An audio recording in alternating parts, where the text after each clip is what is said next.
Um projeto de lei antifacção foi enviado ao Congresso. Mas para sabermos o que a gente pode esperar desse projeto que quer endurecer o combate a organizações criminosas, o Jornal da Manhã deste sábado recebe o advogado e especialista em segurança pública, Fernando Capano. Muito bom dia para você. Obrigada pela gentileza da entrevista.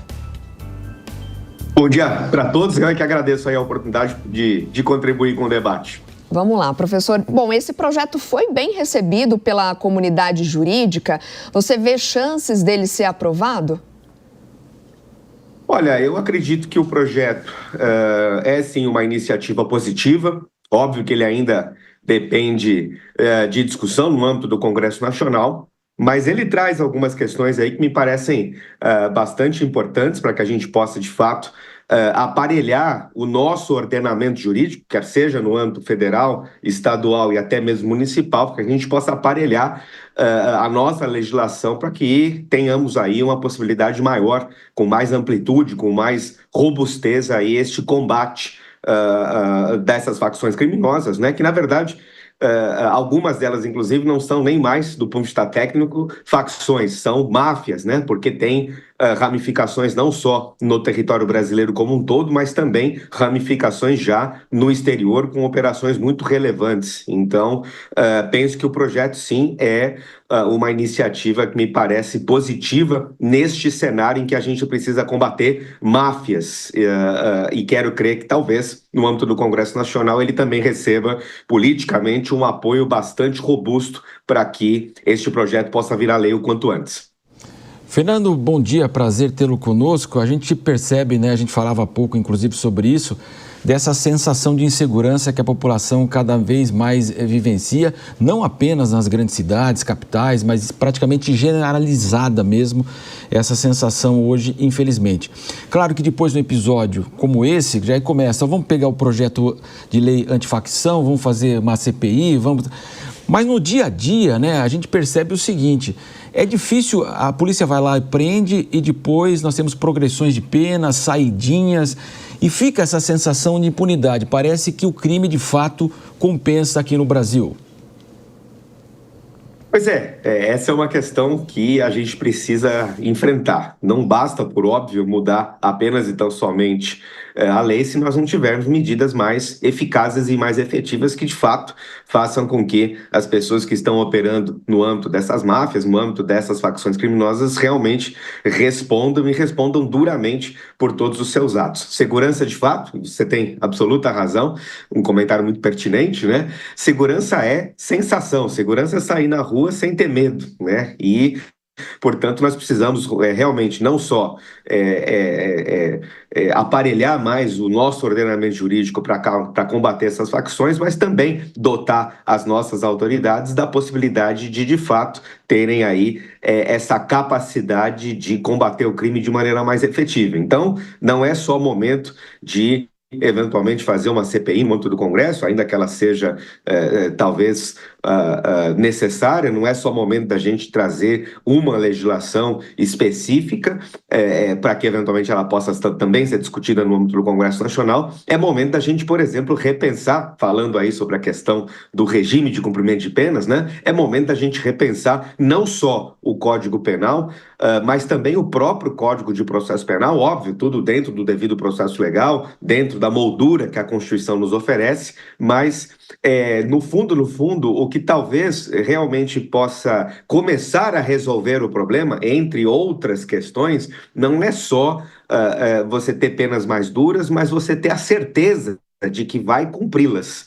Então, portanto, toda essa lógica de progressão de regimes para certas condutas ilícitas precisam ser revistas de maneira emergencial, exatamente para que nós não tenhamos aí essa lógica do custo-benefício para quem comete a conduta ilícita. Porque, na maior parte das vezes, infelizmente, especialmente se o crime é cometido, por exemplo, sem violência, vamos pegar aí o caso de um sujeito que é receptador de celulares, né?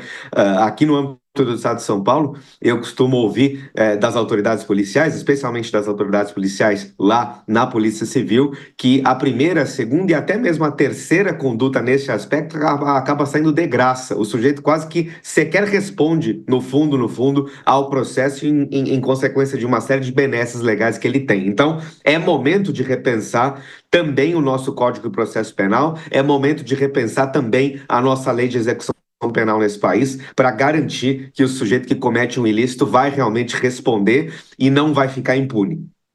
Fernando Capano, advogado especialista em segurança pública, a nossa comentarista Mônica Rosenberg também vai participar dessa entrevista e tem uma pergunta para te fazer. Bom dia, doutor Fernando. A minha pergunta continua nessa questão da impunidade. Muito se ouve falar nos últimos dias sobre a porta giratória. E a gente estava comentando aqui que ninguém vai preso no Brasil, mas não é verdade. Muita gente vai presa, é que quem tem dinheiro e quem tem mais poder, ou seja, os líderes das organizações criminosas, não ficam presos. Entram e saem, por isso essa expressão da porta giratória, que eu acho bem esquisita. O que pode ser feito? Primeiro, em termos de prevenção, né? Porque não é só lei penal, também tem a questão da lavagem de dinheiro, a asfixia financeira, a inteligência para que a gente possa desbaratar as operações no mercado lícito. O que pode ser feito para que os líderes realmente respondam, não só judicialmente, mas em todos os aspectos, para que eles sejam desincentivados a continuar praticando crime? Pois é, Mônica, você tem absoluta razão, né? Estamos chegando aí no Brasil hoje a 1 milhão de pessoas presas, muito provavelmente, talvez quase que a metade delas presa preventivamente, e ainda assim o crime nos assola.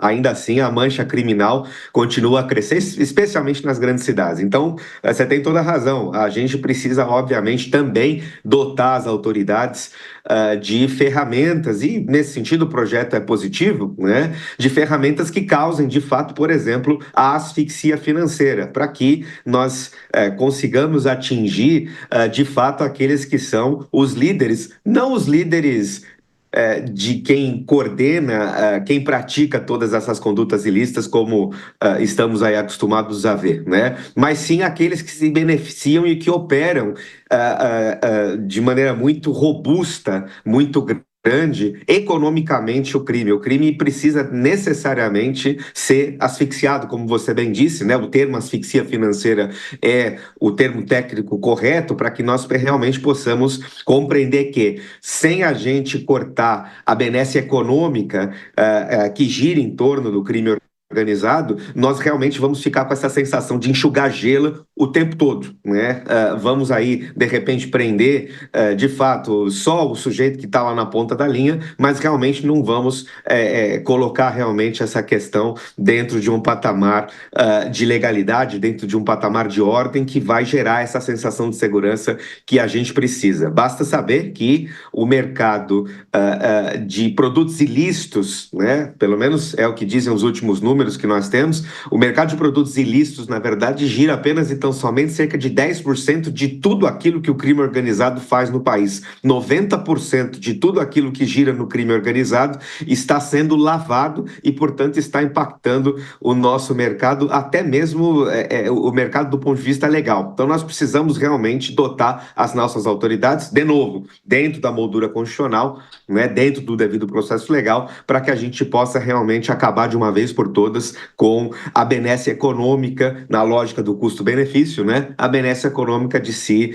cometer crimes em grande escala nesse país. E, portanto, como disse, nesse sentido, o projeto me parece um projeto muito positivo, porque dá, né, a possibilidade de criar, por exemplo, maiores mecanismos, inclusive policiais conseguindo operar empresas de fachada, operações encobertas, né?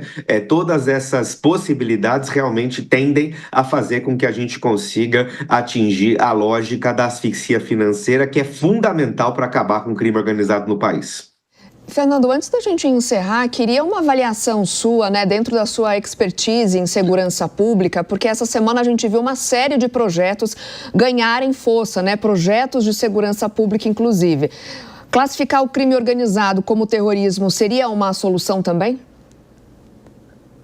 Eu acredito que a gente precise pensar, sim, nessa possibilidade, nesse horizonte, porque, como disse, nós não estamos mais enfrentando facções regulares nós estamos enfrentando agora máfias e as máfias precisam ter um combate distinto. Aliás, o que vimos no Rio de Janeiro já é o limiar do que nós chamamos tecnicamente de conflito armado não internacional. Na linguagem técnica é o CANI, né? E, portanto, se isso efetivamente for verdade, a semelhança do que ocorreu, por exemplo, lá na década de 90, com as Farc colombianas, nós precisamos, inclusive, começar a pensar na aplicação, se isso realmente for reconhecido, na aplicação dessas normas de direito internacional humanitário, em que a clivagem passa a ser distinta. Não é mais uma clivagem só de política de segurança pública, é uma clivagem que coloca amigo versus inimigo, e inimigo precisa ser eliminado. Terroristas precisam ser eliminados do nosso ordenamento jurídico. Então, portanto, para que nós não tenhamos a mesma experiência que a Colômbia teve lá na década de 90, nós precisamos realmente começar a pensar nessa possibilidade, porque estamos sim, até mesmo porque perdemos território. Basta saber que a cidade do Rio de Janeiro, o estado do Rio de Janeiro e cerca de 50 milhões de pessoas nesse país de 200 milhões de pessoas vivem em territórios em que há o controle total do crime organizado, ou pelo menos uma influência muito robusta, né? A partir do momento em que a gente tem aí a perda de território, temos o solapamento da nossa soberania e, portanto, é hora de pensar, sim, em dar um trato jurídico distinto para esse tipo de máfia e, portanto, dotar as nossas autoridades de ferramentais mais robustos e mais relevantes para que realmente a gente possa combater com eficácia esse cenário que é muito preocupante. Ressalto, para que nós não tenhamos o que aconteceu na Colômbia na década de 90. Doutor Fernando, rapidamente para a gente encerrar, o PL antifacção parece ser o que vai realmente ser aprovado, mesmo neste momento de comoção nacional. Eu pergunto, quais são os jabutis que estão escondidos nesse projeto? Ele vai ser passado agora a toque de caixa. O que nós estamos aprovando aí de ruim para poder aprovar coisas boas? Olha, eu vejo com uma certa preocupação, embora eu acredite que o follow the money, né, a asfixia financeira seja realmente necessária, como nós bem ponderamos, né, Mônica? Mas eu tenho comigo que a ampliação de acesso a alguns dados, a questão do perdimento de bens antes de uma condenação transitada em julgado, talvez possam gerar alguns abusos, né? E, portanto, nós precisamos também tomar cuidado nessa lógica de comoção, em tomar realmente cuidado em não aprovar esse tipo de expediente que pode eventualmente ensejar abuso. De fato, nós estamos diante de um cenário em que as autoridades precisam ter maiores ferramentais mais eficazes e mais robustos para combater o crime, mas ao mesmo tempo, né, é preciso continuar a entender que a gente está num Estado democrático constitucional que pressupõe o devido processo legal. Portanto, é preciso realmente tomar um pouco de cuidado para que nós não tenhamos aí um desequilíbrio muito agudo entre o direito da sociedade e o direito do cidadão. Portanto, um recado ao Congresso Nacional é prestar atenção exatamente nesse tipo de passagem que a lei está trazendo por o crivo dos nossos congressistas.